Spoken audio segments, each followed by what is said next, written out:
Welcome to Milk Market Tidbit for the April 2023 milk production report that was released by USDA on Friday.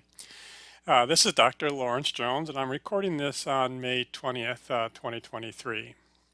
Before I get started, I did not do a Milk Market Tidbit on the dairy products report that came out, but the highlight of that is that we actually made more cheese on a daily basis than we had any time previously. So we go into this month realizing that cheese production is basically at an all-time high. And you can see that it was approaching that, just a year ago, but that was when the war premium was on and everybody was in a hoarding scenario. So again, this does not look like a pretty picture here. Going into the milk production report, we knew what the federal milk marketing orders had done. And when I looked at this graph, I basically said, I think we're going to be close to flat. If we look at the Northeast, which is kind of one of the truest ones to look at, it was only up 0.6%. There was a bunch of deep pooling that made some differences out here in the West.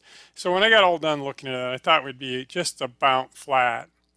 And then the milk production report came out. Now, with the 24 states, it was up about 0.5%. For the nation, it was only about 0.3%.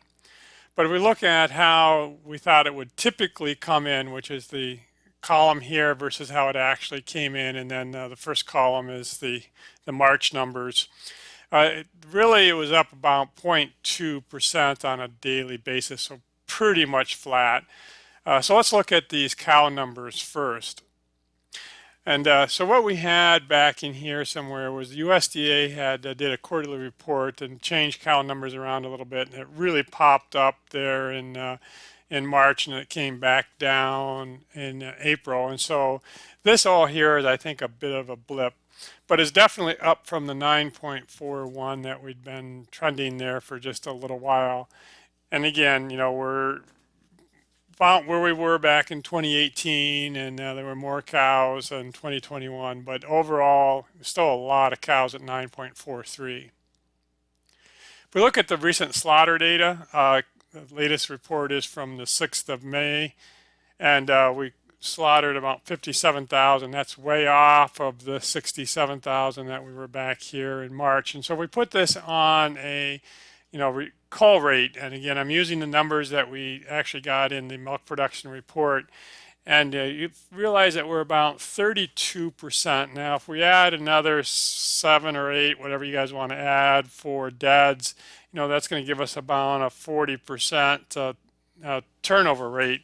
And to me, that's still about a stable herd. That's about, we end up with about as many cows at the end of the month as we started the month. Then we're going to look at the milk per cow, because it's only the cow numbers, milk per cow, that actually drive the bus here.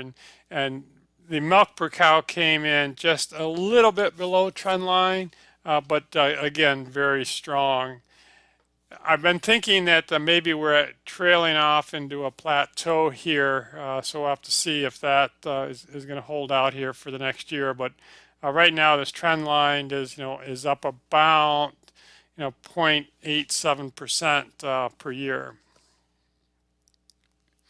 Now, the number that I really like to look at, and I reported this a month ago, and what this is showing us is that this is the rolling demand. So it's the last 12 months, and all of a sudden, disappearance and demand are right in line. But if we do that, it says that we're going to need 9.41 million cows, well, we're over that.